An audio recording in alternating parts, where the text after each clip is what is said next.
3, 2, 1. What is going on, everybody? This is the Undefeated by Choice podcast, brought to you by Still Fist. We've got a big card coming up May 31st, and today we are joined with the other half of the main event, Mr. Mike Jones. Who? Mike Jones. Who? Mike Jones. How's it going, brother? Good, man. How are you? Excellent. So I always jump into the nickname. The first thing I do is I get into the nickname, but you are one of the very few people who has no need for a nickname. Your name alone speaks for itself. Do you have a nickname or do you have a nickname, or you just go with the fact that you're Mike Jones? Yeah, man. I've never needed one. I've got that crap my whole life, man. I was in high school. That stuff was blowing up, and I mean, even the teachers would do that to me. They'd be calling roll. They'd be like, yo, Matt, Jim, Mike Jones. And then someone's all, who? It's like, so I hated it, man. I hated it. Oh, you did hate it? I was going to ask, yeah. You hated it at first? Yeah, and then I was like, you know what? It's kind of cool. I just kind of embraced it. Started walking out to the song, and then the crowd kind of got into it a little bit. It's funny. Yeah. I remember I was just watching one of your videos, and I heard the crowd going, who? Mike Jones, who? And on the Instagram, when someone read your name, they put who? And then I had to put back Mike Jones. And, oh, man, I love it. I mean, there's very few people. A lot of people have songs with their name in it, but very few people have songs with their full name in it. I mean, unless you're like Eleanor Rigby or something else, like it's rare for you to get a full name in the song, and you've got an entire song based on your name. That's pretty awesome, and I love that you embrace it now. And I can imagine it'd be a little annoying at first.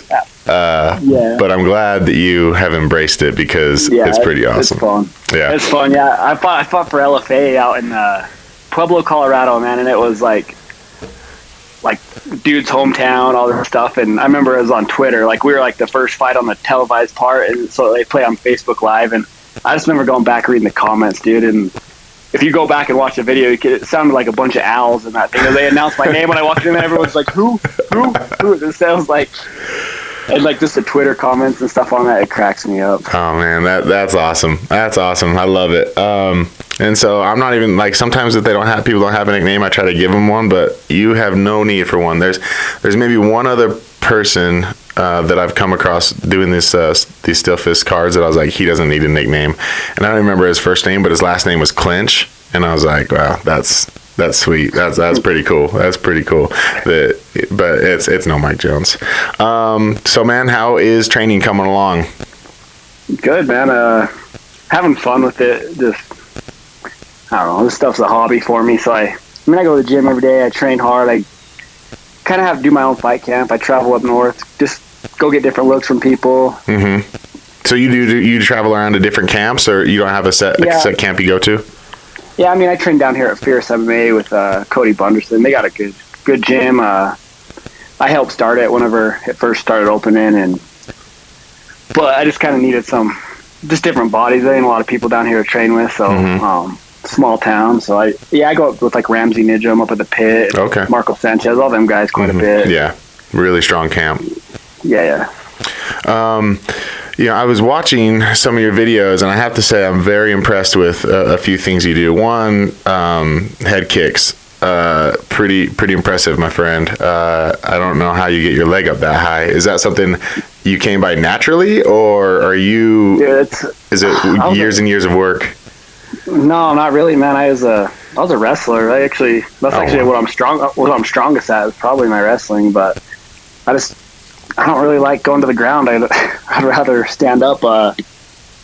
You probably watched that Austin Miller video. I kicked him in the head, but that was the first time I ever really threw a kick in any of my fights. Like I had like 7 or 8 fights by then, and I never threw kicks. I always boxed and wrestled. And I remember my coach was like, "Hey, once he switches in that southpaw stance, just hook that right kick, head kick." And he did it. It was the very first kick I ever threw in any of my fights, and it landed clean.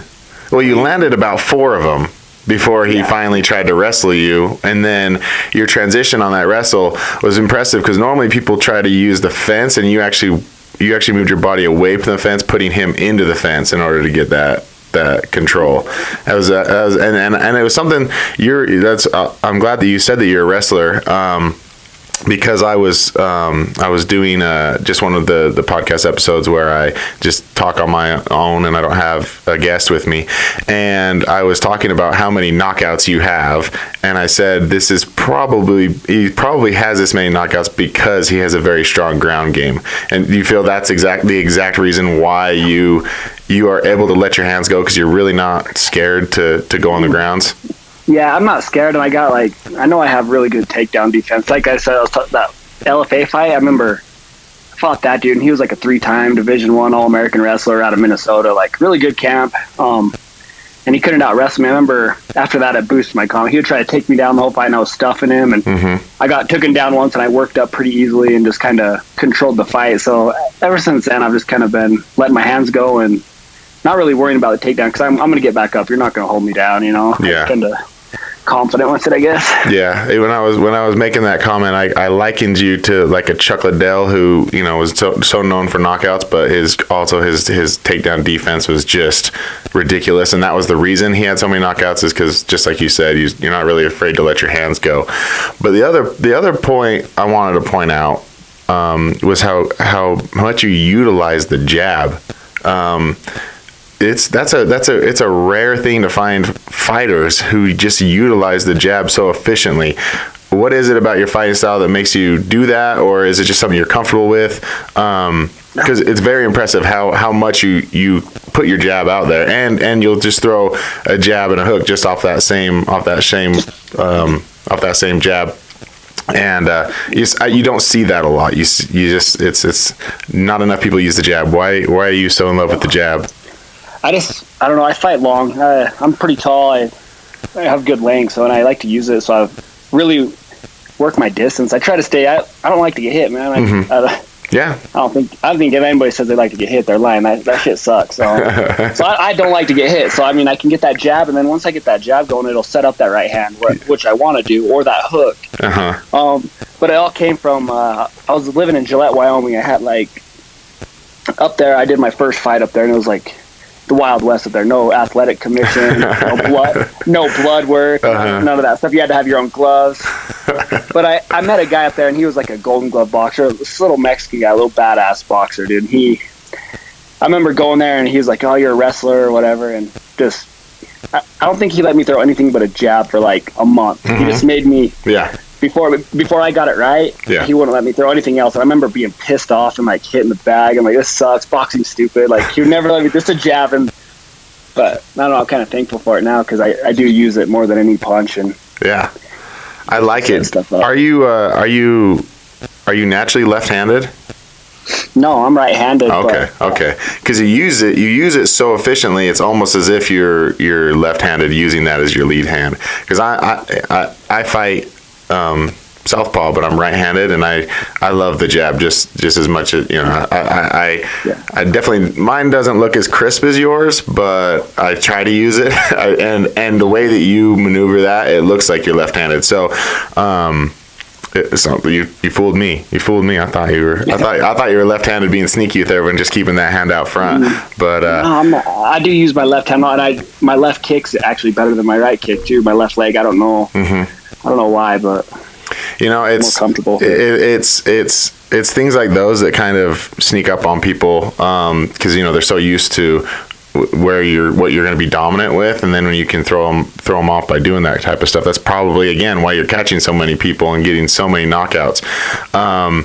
And I don't want to completely just like I was telling Tracy, I didn't want to completely put him out as a complete ground guy. We've been promoting this fight as a striker versus grappler, but Tracy's shown to have some good stand up, especially in his last fight, and knowing now that you're a wrestler, but you also have a submission under your belt. In your amateur record, you got a triangle. How'd that feel? Oh yeah, that was cool. It was, I don't know, I don't really like to, when we go to the ground, I hate being on bottom. Like I will fight for my life to be like either be on top or be on bottom, just because MMA, it sucks, man. You're getting punched. Like, you could be really like the best at submissions, but you get punched. I remember like my pro debut, it was for Showdown, I remember this guy tried I was standing up and he tried some leg lock, and I just remember, I could punch him, and I just socked him as hard as I could, and he let go, it hurt him, and he let go of the submission, and and I made the mistake one time of with Trevor Bradshaw, actually. I fought him, and it's kind of felt like I was dominating the fight a little bit, and we went to the ground, and I tried an arm bar. I didn't have it quite sunk all the way. And that dude punched me in the face so damn hard, it about knocked me out. And after that, I was like, okay, it's time to get back on top and not play this jiu-jitsu stuff anymore. That sucked, So I actually ended up getting that triangle from from mount. I was in mount and actually did a mounted triangle on him and finished it there. It's interesting that you just brought up how much you hate being on your back on the ground. I think what we're seeing right now, especially in a lot of mixed martial arts, is how effective wrestlers are. There's a lot of champions that are very high caliber wrestlers right now, and all wrestlers have that mindset of do not get on the bottom. And so you'll see a wrestler go to the ground, and they will stay active the entire time they're on the ground. They're not laying in guard or anything like that. They're fighting every tooth and nail to get out from that position. And I think there's something to be said about that. I think during the Thomas Hughes interview, he was talking about that, hinting towards that. Once you're on the ground, you stay active the entire time. And I think that's a very dude, I agree with that. A very a very wrestling mentality, very big wrestling mentality. Because I get caught, with working with guys that just like to just lay, that are comfortable on their back, and in my mind I'm like, you're not winning this round if you're just laying on your back. Even if you have control, you're not winning this. Even if I'm inside your guard or whatever, you're not winning this round. Yeah, I mean, I train with guys all the time that are like, they're jiu-jitsu guys. I know it's a jiu-jitsu class, or some guys even training to fight. You can't settle in MMA in jiu-jitsu, I'll play around, get on my back, and try for submissions and goof off like that. But whenever you can punch me in the face, I'm not settling. So as soon as my butt hits the ground, say you do get a takedown on me, I am moving, I'm getting up, I'm attacking a submission, I'm finding the fence, I'm reversing it, I'm doing something, because if you settle there, you're going to have a chance to punch me in the face. Yeah. And that shit sucks. Yeah, yes. With this fight in particular coming up, we're talking so much about the ground game because Tracy is such an accomplished ground specialist. Have you brought in any extra people? Are you putting in any extra time, or are you just focusing on your takedown defense and keeping the fight standing? Yeah, I mean, I do jiu-jitsu every week. I got Cody's down here. He's a good jiu-jitsu coach. So that, but yeah, I still train, do a lot of drills to get up, reverse the position. But no, really nothing different. I used to dwell on doing specific stuff for certain people, and I don't know. I didn't have quite as fun with it. I just focus on myself. I just kind of do everything. Work on my strengths, work on my weaknesses. Just focus on myself. I watched Tracy's last fight once, and that was good enough for me. Now I like to go back and watch my fights and see what mistakes I made and what I could have done better. Yeah. You do watch tape, you do study a little bit, but you more focus on what you're doing. Yeah, I'll like I said, I watched I think it was Tracy when he fought his last one. It'd be Marco Sanchez. He got that leg. I watched that one, and just to see what I'm dealing with, see how he is, if he's aggressive, if he's not aggressive, if he's gonna try to take me down, just so I can be prepared. But other than that, don't really matter to me. So do you consider yourself an aggressive? Do you consider yourself an aggressive fighter, or do you think you're more patient, more of a counter puncher? What do you enjoy when you feel you're in the flow of your stand up? What is that for you? I like to stay long, and I like to counter. I like to make them miss. I like to make people miss and then counter hard, get hard counters, and then be aggressive. In a few of my fights, I have one out there, get that tunnel vision and go into kill mode right away. But I'm starting to get over that, where I don't just go balls out for the kill anymore, and I can kind of breathe and just not try to throw everything I got in one punch. Not everything's got to be power.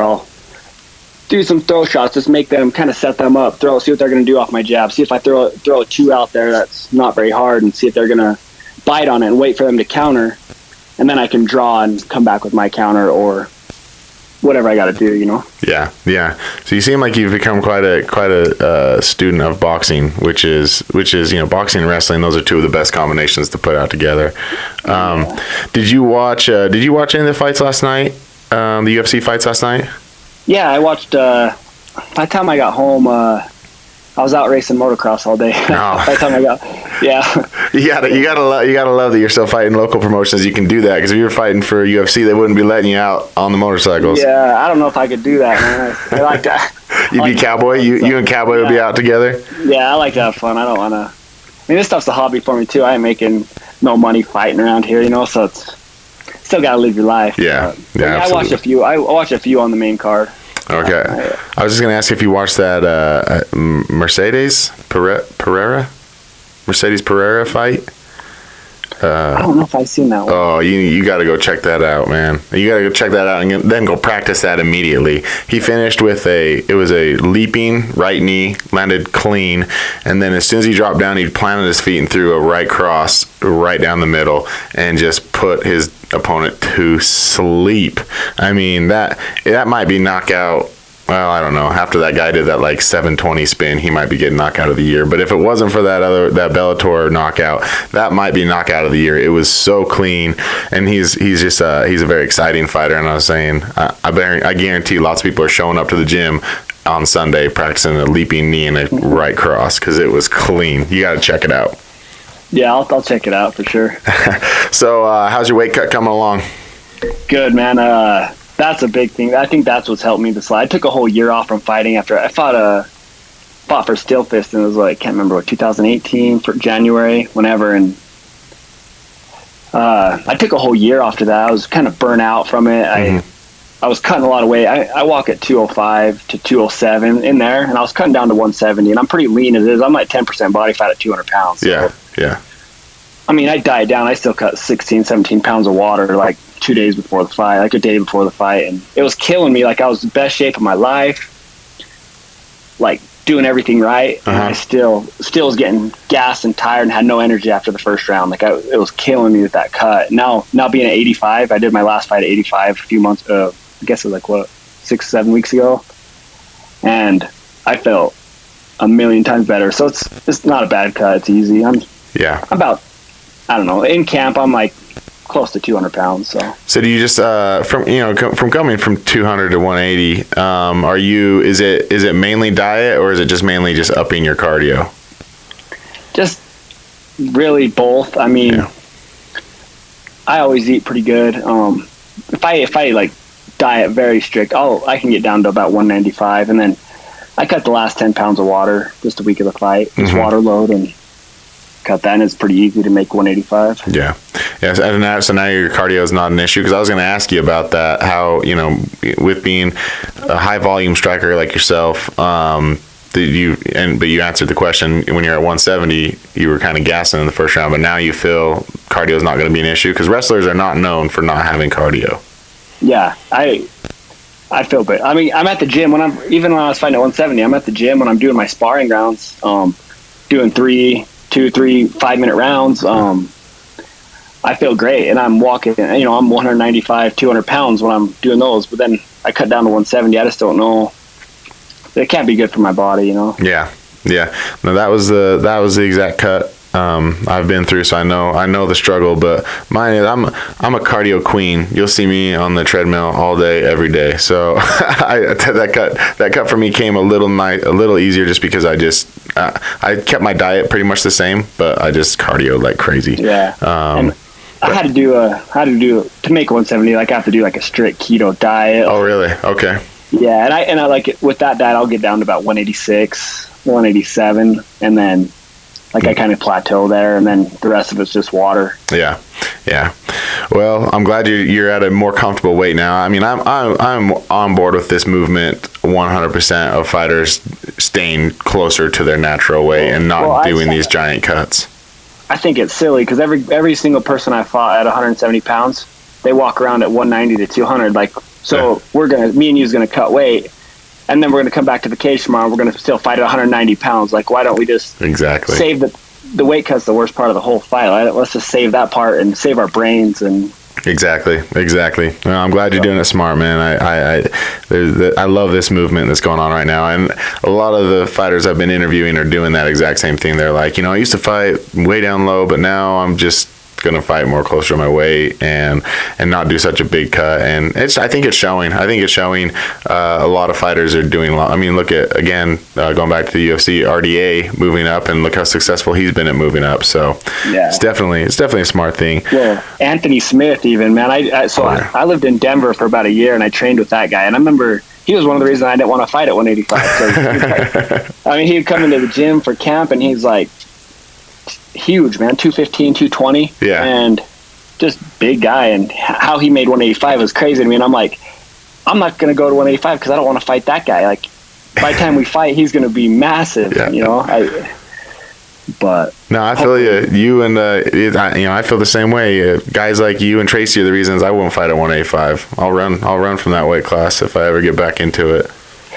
It's not that bad. How did you originally get into MMA? I mean, you started with wrestling. Was it just a I'm still competitive, I got to keep going, or how did it happen?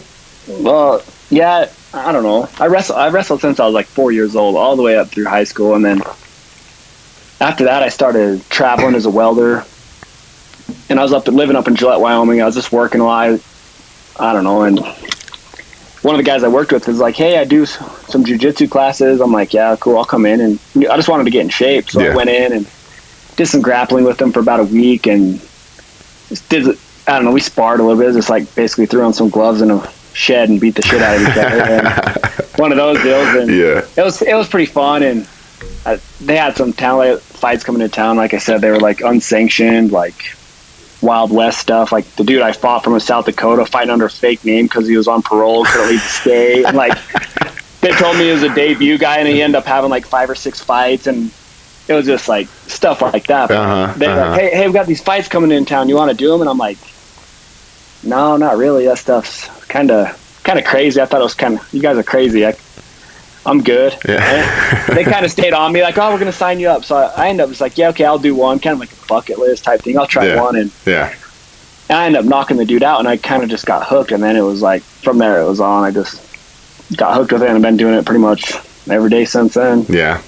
Well, I love hearing the grassroots stories of most everybody's like beginning fights. People, wanting to make a certain weight class, they're putting rolls of quarters in their pockets, and because they're just going to fight up for some reason. And this is it's. my opponent even showed twins, bro. He was like, I remember. He's like, I got my ankle bracelet. I'm still trying to saw it off. Yeah. It was at some bar. We go to this bar, and the promoter's like, oh, hey, here's your opponent's weigh, and he has a video on his cell phone. The guy steps on a scale, points down at the scale, sees the weight, points back to his face, and he's like, I'm like, oh, okay. And I didn't know any better, dude. I didn't have any coaches. I literally trained for maybe 3 weeks. I went and just grappled these guys for 3 weeks, and I just went and fought.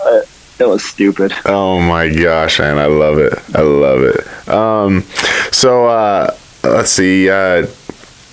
So getting into this fight, I'm so excited for this fight. This is a fight. This whole card. I mentioned again on one of my previous episodes that we have 3-4 fights on here that all could be main event fights. Like this card's pretty stacked with some awesome talent. You got the Trevor Joe Mama fight. You got the Florence Stan Thomas Hughes fight, and then you have you and Tracy, which is a perfect main event. Like anybody I talk to about this, I'm doing a lot of promotion for this because that's my job. But new people I'm talking to, I'm like, if you want to see high level MMA, this main event is the one to see. I really think you and Tracy are absolutely like phenomenal fighters. I'm so excited to see this fight. Was this a easy fight or a hard fight for you to get up for? Easy. I don't know. I've never really cared about opponents too much. I took a whole year, like I said, I took a year off, and then I was going to fight in December this last year, and the promotion canceled the whole event. They postponed it, I guess, and then So then they scheduled it for it was 6 weeks later. Mm-hmm. Then they just canceled the whole event like a week out. And both these were like a week out from fight night. So I did these fight camps. Was this another Utah promotion? Yes. Yeah, we know who that is. So I kind of and I've just been trying to. So I was been in shape, just trying to get a fight, and finally, just nothing was happening, man. I couldn't get a fight with no. It sucked, and then finally, I got onto the FitCon card, and I even had 2 opponents that backed out from that fight too, and he ended up flying a guy in from Texas that took it on 2 weeks' notice to fight me, and I think they had tried to get the Tracy fight on that one too, but I don't know why that never happened. But so as soon as it was 2 days after that fight, Kevin hit me up, and I'm like, oh yeah, I'll take that fight, sure. So I want to stay busy, I don't have to wait for. Yeah. Well, I can tell you why we got that fight, because you and Tracy is a phenomenal fight, and the best fights are for Still Fist. That's why it wasn't meant to be a FitCon. It was meant to be with us, because we wanted to see it under our promotion. So whatever we had to do, we made it work so we could get the #1 fight in our promotion. How do you like fighting for Still Fist? What's we're here. It's the only reason I'm here is because of those guys, and we always got to give a little shout out to the promotion. So how do you like fighting for Still Fist? I like it, man. Yeah. I've only I've fought for him twice now. I fought Trevor Bradshaw and Carson, and both times, man, I was treated phenomenally. They were great. Kevin and Pat, it was great to fight for them. Everything they said was going to happen happened. Mm-hmm. Everything, they just took care of that. They take care of you, so awesome. I'll fight for them anytime. I love it. We'll have you anytime, man. Anytime you want to come fight, we'll let you in the doors. Do you have any post fight celebration traditions, or how do you handle a night after a fight? I always say I always go eat after. I'm gonna go get some good food, something that I haven't ate for quite a while, and I'm gonna eat good, and then I might have I don't know, a beer, but I may have a beer or something, and then I'm like, you know what, I'm gonna go home and go to sleep. It never really happens like that, but so no, not really. I usually go hang out with the family, get some food, and then fall asleep. Yeah. I always gotta say, I was telling, I can't remember who it was, I was saying, it's good to go out and actually celebrate what you just did, because not other people are going to do that. And it takes a certain type of person to go and put on that type of show for everybody. And you should celebrate the fact that you are, that you were this event for people, and it means something to people. I mean, you get families that are going out there and watching these, so I'm always it's something special, you should go out and celebrate. But then I'm also but if you got punched to the head, drinking alcohol is probably not the best thing to be doing. With the concussion, putting alcohol in is probably not the best thing to do. So I never really try to tell people what to do, but I'm always you need to do something, no matter what it is. Set it aside to be something special, because it is something special. What you guys are doing is something special. It's pretty awesome. I mean, a lot of you fighters play it off it's just, I like it. It's just something I do. But for the fans, for those of us who are sitting in the crowd watching, what you guys are doing is special. And so, I just, hats off to you guys for doing that. And I hope that you do take time to recognize what you're doing and kind of, the impact that you have on society. Like I said, families are going out and watching this. Dads are taking their little boys and little girls, being you could do this one day, and they're starting younger and younger, and it's all because of the groundwork that y'all have laid. So, thank you for that, and hats off to you for thanks, man. for that. So we're at the point of the show, my favorite part of the show, where we do a little bit of trash talking. So I'm going to pull up the words for you. Come out May 31st and watch me beat Tracy Hardy, because he's a asshat tree farmer. Yeah, that's right. Hey, everybody, make sure you check out this episode. If you need tickets, you go to Mr. Mike Jones. Mike Jones, and get your tickets from him. Thank you for being on the show, my man. Everybody, if you like this episode, please go to... if you like this episode, subscribe, and share. You can find us on iTunes, YouTube, and the iHeart Radio app under the Undefeated by Choice. And then you can find Still Fist at Still Fist Fight Still Fist Fight Night on Facebook and Still Fist Fight on Instagram. Everybody, make sure you make it out to this card, May 31st. It's going to be a show. I promise you, you will not be let down. Be good to yourself. Be good to each other. I love you. Let's begin.